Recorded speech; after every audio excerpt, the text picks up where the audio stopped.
On today's show, is Luka Doncic getting worn down by FIBA play? Should he pull out? Should the Mavericks pull him out? What happened to Slovenia? Let's talk about the Mavericks preseason and more on today's Locked On Mavs. I'm Luka Doncic, and this is Locked On Mavericks Preseason. Mavericks, NBA champions. Bang! Bang! It's good! And the Mavericks have won the game! If you don't believe, you shouldn't be here. Loyalty never fades away. And welcome. You are locked on to the Dallas Mavericks. My name is Nick Angstadt, media member and NBA channel manager for the Locked On Podcast Network, your team every day. Thanks for being part of the show, making Locked On Mavs your first listen every day. Join the Raccoon Squad, be an everydayer, subscribe or follow for free. Just search Locked On Mavericks wherever you get your podcasts or on YouTube. But the best way you can help us grow the show is to listen every day and to comment anything below. Let us know in the comment section who wins FIBA Group K. Slovenia, Australia, Germany, or Georgia, the country. If you want to support the show, text us, get text alerts from us on Mavs rumors and more. Today, Patrick Beverley's podcast had Mark Cuban on. It was like an hour. I listened to the whole thing and I sent you notes. That's what you get straight to your phone from Subtext. If you want stuff like that, subscribe to our Subtext. You can text us and all that.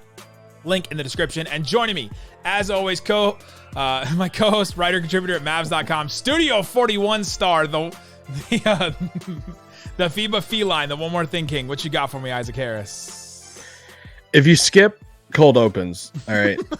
Nick's cold open. You know, I don't talk in these things, so I just like listen to Nick. And Nick said, "Hey, is Luka getting worn down? Should he pull out?" It's like, whoa. Isaac's face when I said that is just, all right. It's worth the price of admission. It's worth the click on the YouTube video.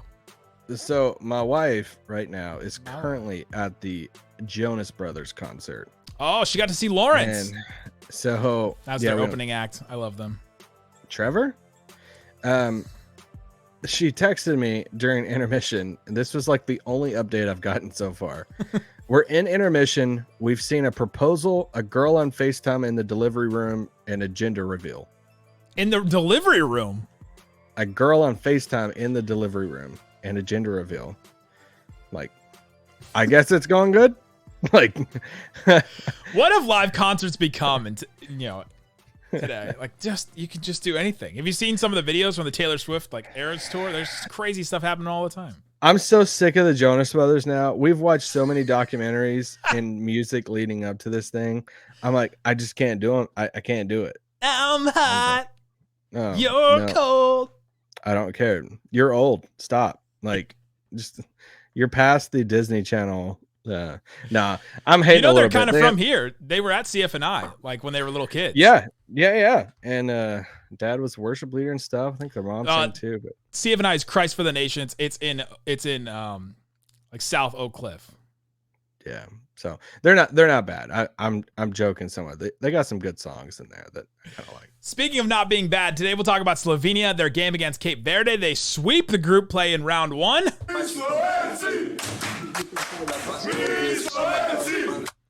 And then we'll talk about their next group, Group K. Like I mentioned before at the top of the show, their group consists of Canada, Spain. Their group consists of Slovenia. That's their next one. Slovenia, Australia, Georgia, and Germany. That's their next group, so we'll talk about that one. And then we know the Mavericks preseason schedule fully now. The Mavericks have one extra preseason game that I don't know if you and I had thought that they were going to have, but we'll talk about that. We're 35 days from Dallas Mavericks basketball if you're listening to this on Thursday. Yes. Does that make you excited? It makes me excited. Yes. Makes me excited. Why are you hesitating? No, it's just like there's some things I want to like get done and do before the season starts. I mean, a lot of our lives evolves around this season of watching games, and it's like, all right, I got about a month. The point of the program is to push aside your life and to just focus on the Mavericks. Just let's compartmentalize your Mavericks excitement. I wish it was tomorrow. Isaac's like, gotta go to the DMV. He's like, I gotta do a whole bunch of stuff before this Mavs season starts. Let's tip off tomorrow. Let's do it. Let's start here. I've seen a bunch of comments. You're probably in the comment section right. You could be in the comment section right now putting this comment. Is Luka getting worn down? Is Luka too tired now? We don't want Luka to be. Luka's going to be worn down by the season. How many? I've seen that comment on, and I surf the YouTube comments here, YouTube comments on other videos, Mavs Reddit I'm on all the time, Mavs Facebook I sometimes peruse and look at those groups and see comments. Twitter I'm on way too much. X. I see the comments, and if you're a person that thinks, "Oh, Luka's just worn down," there's just he why is he playing in this? Can we just pull him out of this? Hence my cold open at the beginning. I think you're missing the point a little bit, and two, don't you think that other players are playing basketball? Luka's played 7 basketball games with this FIBA thing. That's it. 7 basketball games. And he's probably only played 7 basketball games since, April when they were knocked out of the NBA season. And so that's not a thing I'm worried about. Even though we did see him in this game, hurt his left thigh a little bit, and he fell down, he was holding it, he stayed in the game, and he ran around and he looked fine, but it's the same left thigh that he was dealing with at the end of last season. So it was kind of a concern. You saw Luka at the end of the game, the announcers really pointed it out. They pointed out everything that was negative about Luka at any point that they could. But the pronunciations too, it has me like double checking everything I have. I know, it's like, am I pronouncing this wrong? No. She's at Cape Verde. They're the one. Is that not that anyway? No. But Luka did look tired at the end of the game. Is Luka getting worn down by FIBA? And is this a worry that you have going into this next round? And then we're 35 days from Mavs basketball. They're going to go on this big, international tour. No, I'm not worried. I mean, I just don't. I don't think it matters it matters more of how much it means to him. And it's like, yes, there's a selfish side. It's like, do we wish Luka was just running the stairs in Slovenia and, just training and just waiting for the Mavs to, tip off. Sure. Yeah. If there's the selfish side, but like, that's never going to happen. He's going to play for Slovenia. And like, I love watching his passion playing for Slovenia. So like, it's like kind of, double-sided there, but also I just don't want to hear all the crap of like, man, they could get hurt playing. Dude, everybody's playing like pickup ball right now. Rico Hines runs everywhere. Okay. So like come on. Ben Simmons has a jumper again for the 10th year in a row. Kyrie's playing pro-am games in like high school gyms out there. Yeah. I mean, the Drew League's been going like, I don't like hearing all of that stuff because it's like these dudes are running and jumping and playing, pickup runs. I mean, probably more than what's happening at the World Cup. It's just like less travel and stuff. So I don't really buy into that, or like, man, they shouldn't play in that because of injuries, or he's going to get tired and all that stuff. I just don't. And honestly, like for some of these like younger guys out there, it's probably the best basketball you can play. If you're going to play any type of basketball, it's probably the best basketball you can play over the summer for somebody like a Josh Green or Dante Exum or something. So I don't really buy into that or care anything about that. It's funny that Dante Exum is one of the younger guys, and yet he is like 4 years older than Luka. Yeah, I didn't mean to say his name there, but oh well. But your point is right, that other guys play ball all the time, and we can't have it both ways where, well, Luka's got to be in shape. Okay, well, if he's going to be in shape, he's going to be doing stuff. He's going to be doing stuff. Wouldn't you rather him be doing this in a controlled environment with trainers, with, like paid for like world-class travel and all that kind of stuff, instead of him just going out and playing all these random runs places where it's just him in a gym and, nobody else, unsupervised, basically. He's just out there playing. Wouldn't you rather him play in a FIBA competition like this, or in an Olympics or something like that? On the other hand, could it wear him down a little bit more if he plays in this, because he's got a bigger load on him to try and carry this team? These games mean more than just your random run or anything like that. To me, I'm not buying it though. Yeah, I mean, he can bang his hip and came full circle. Yeah, we did. I mean, look at Chet last year. I mean, Chet had his injury playing in some pro-am game or something, last summer after he was drafted. So the injury stuff of World Cup, or the, getting worn down or anything like that, I just don't. Yeah. Go as far as you can. Like, I'm excited watching it. And if they do get put out, yes, that will be the only trying to look at the silver liner of it is like, well, all right, well, now just rest up and wait for the Mavs. Like, so it is what it is. For sure. Coming up, let's talk about what it is. Slovenia versus Cape Verde. Let's talk about them and how they won this game. Now I'm rethinking how I say Cape Verde. Is it Cape Verde? Yeah. Cape Verde? I don't know. Talk about that coming up.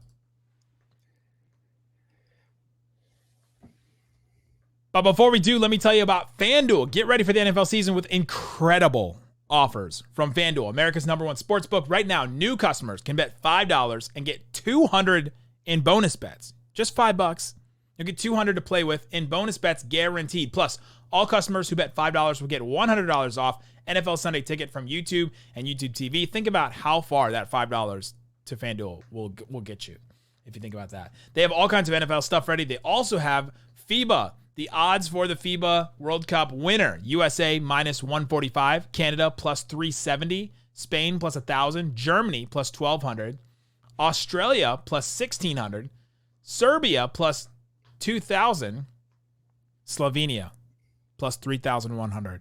They've really slipped. So if you really still believe in Slovenia in some way, now is the time. They're +3,100, 3,100 on FanDuel. Go check it out. See what's available there. Go to FanDuel.com/lockedon and kick off the NFL season with an offer you won't want to miss. FanDuel, official partner of the NFL.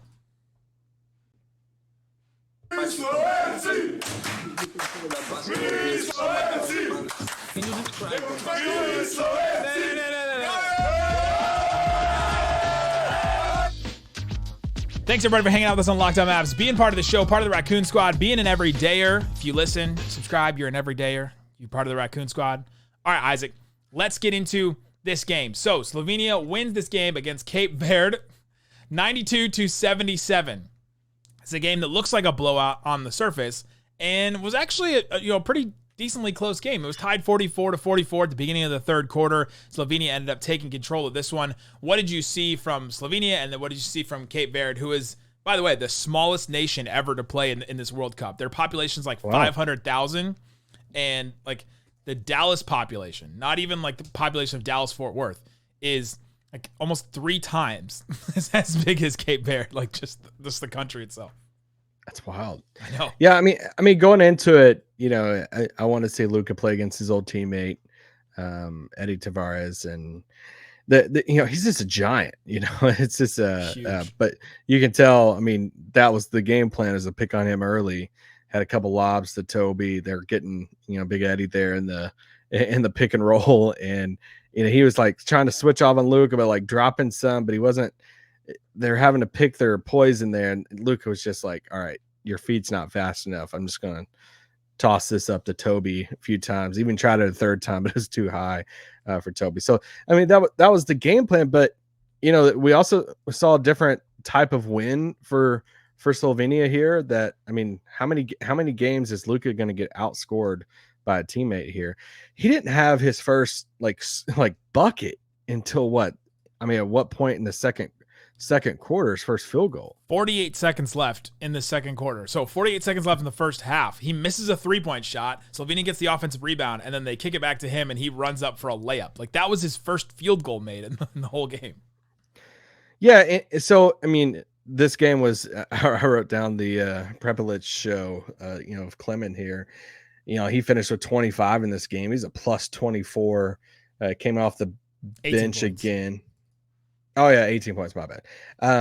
Came off the bench again, and just was efficient. He hit 3 threes in the game, 6 of 11 from the field, so over 50%. And I mean, they desperately, Blazic didn't play again, didn't play, say again, but this was the first game after the back injury, and I didn't see any update on that yet. Right? They talked about it on the broadcast a couple times and said that the MRI or whatever they took said that there wasn't anything wrong with him, that they're just kind of keeping him out for precautionary. Again, this game didn't really matter. Slovenia had already advanced in this, but you do take your point differential from the first round to the second round here. So that did kind of matter for Slovenia.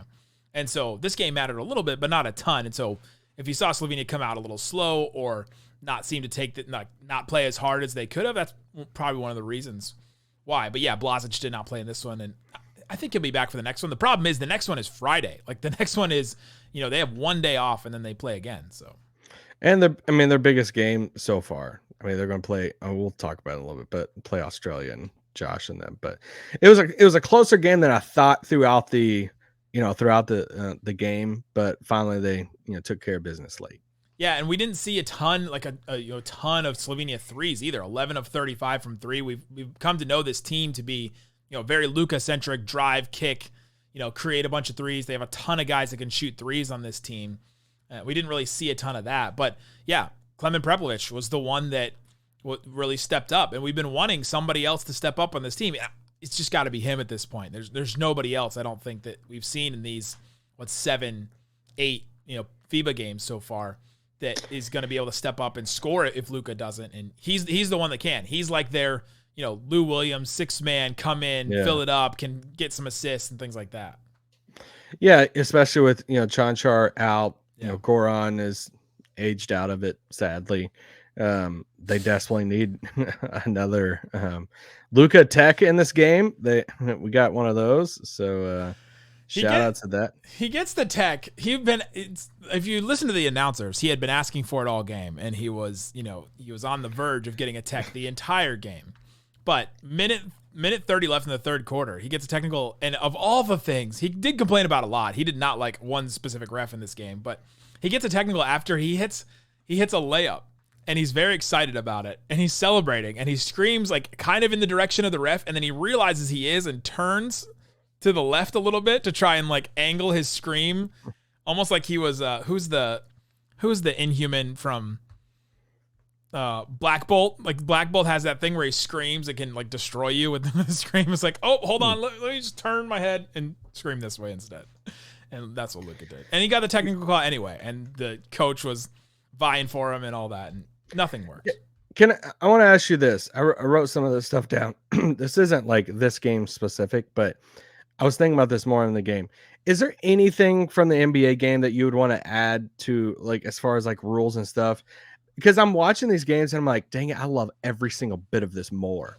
Like, I love the flow of the game. Yeah. I love how it feels like the refs are a little bit more hesitant to call the take fouls.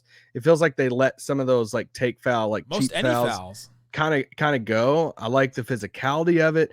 I love the goaltending, like the non-goaltending once it hits the rim. I like that too. I like selfishly, I like the like little bit shorter game with the like shorter timeouts and like intermissions and stuff. Like the quarters, the quarter break, and obviously NBA stuff. You got all the other side of the game of the league that's not the basketball on the court, the business side. But halftime and everything, it's just like it feels more like watching a soccer match. Just like, all right, just continue, just keep going. Like let's just do this. And I don't know. I've just really enjoyed watching the basketball experience of this World Cup compared to like a NBA regular season game. Yeah, you get 40 minutes, and so you're basically watching a 2-hour game, right? Like you can get it done unless there's 54 fouls. Yeah, you can get it done. You can get it done in less for sure. Maybe 90 minutes at times, but yeah, unless there's 50 something fouls. I do like the offensive play, or that the player can play it off the rim. You don't have to wait for it to come off the rim, because that just adds another element to it. And it only really happens on like 3 or 4 or 5 plays a game. It doesn't happen as much as it's not like Eddie Tavares is 7'4" with 7'9" wingspan, like standing by the rim trying to swat everything off the rim as soon as it, like players are moving around so much that you're not that close to the rim that often. Yeah. Which is just basketball now. And so, yeah, I kind of like that one too. And it just feels like there's less violations to stop game. They do have a challenge, but we haven't seen. I don't feel like we've seen that many challenges. The paint, like Lucas talked a lot about how it's harder to score in international basketball or like European ball because the paint is less spread out compared they don't have to like the 3-second call either. Yeah, so like I don't know. I've really enjoyed this basketball. The thing that really got Slovenia this game is the turnovers from Cape Verde. They had 17 turnovers in like by the end of the third quarter. I think they finished with 19, but 17 by the end of the third quarter. They were just getting killed. Slovenia was 18 of 23 from the free throw line by the end of the third quarter, and that's really when they just took the lead, never really gave it back. Overall in this game, if you just look at points off of turnovers, Slovenia had 21 points off of turnovers. Cape Verde had 6. Like, you just don't win games like that. Even though I thought Cape Verde was way more athletic than Slovenia. Like across the, I thought across the board. I thought every position that Cape Verde was more athletic than Slovenia was. But they made up for it in, passing, good passing because they didn't turn it over, and then Cape Verde, like some of their turnovers were on inbounds passes and like simple things like that at times. And so they kind of got in their own way when it came to that. So, but Slovenia took this game. They got it. Coming up, let's get into Mavericks preseason play. What's their schedule look like? And then let's also talk about Slovenia's next group. What do we think about it? Who do we think can win? And what happens after that? So we'll talk about all that coming up.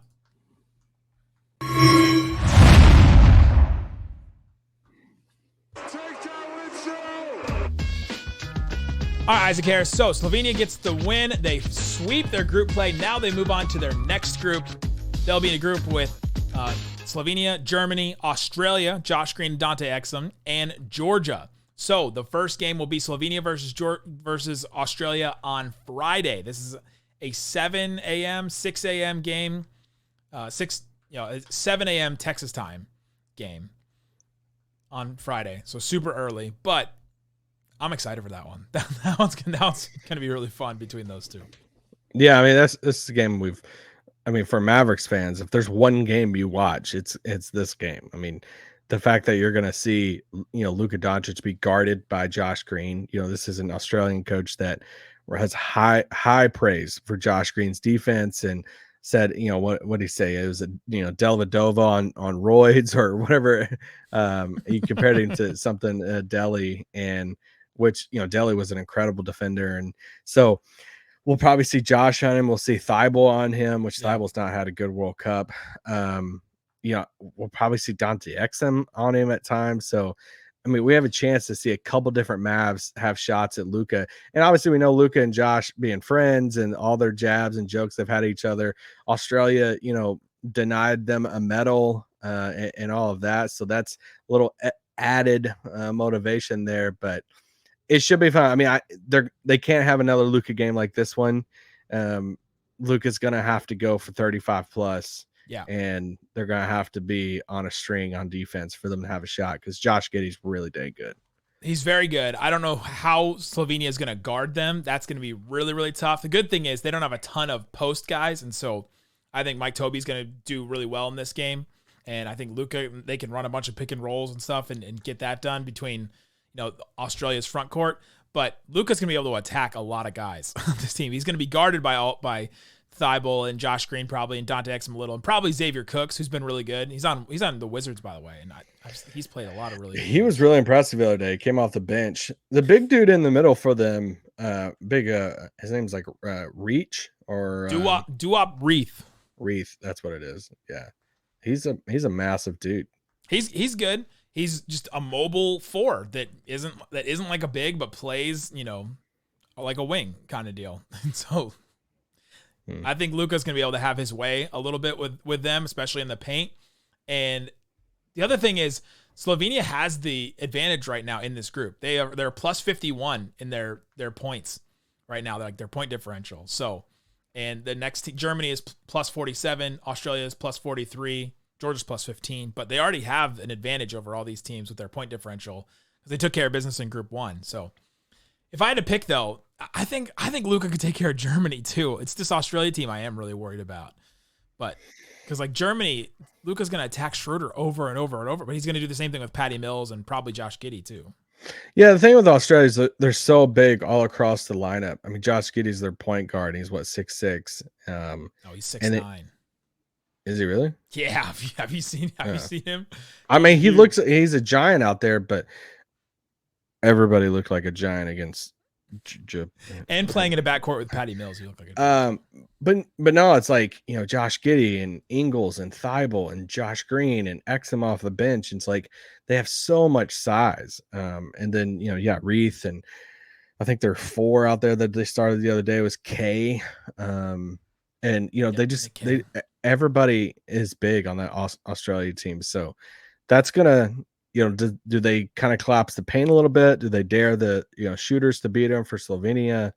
I'm fascinated by it. I am worried for Slovenia in this game. That's why it's gonna have to take like a monster game from Luka for them to beat them. Or a monster game from 3. They're either going to have to hit like 25 threes, or Luka's going to have to score like 37 or something like that, or both.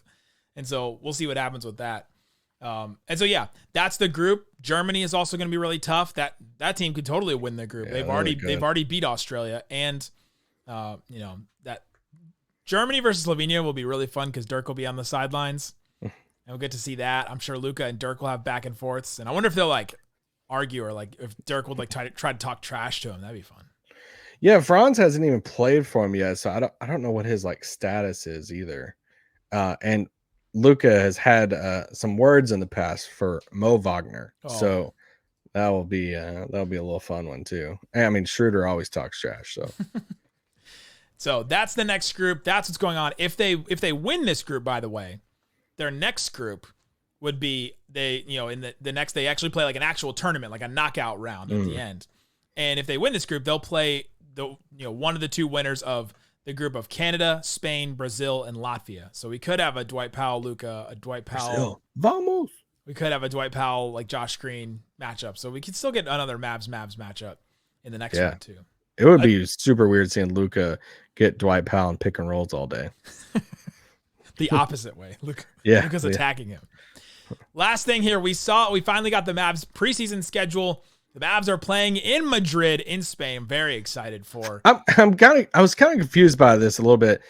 I thought this was public knowledge. I mean, we've talked about them playing in Madrid a lot. I thought it was too, and then they announced it today. Like, the October 10th they'll play at Real Madrid. I'm like, we knew this. Even the Detroit game. I didn't know it was Detroit, but we had talked about on this podcast that they were going to have one more.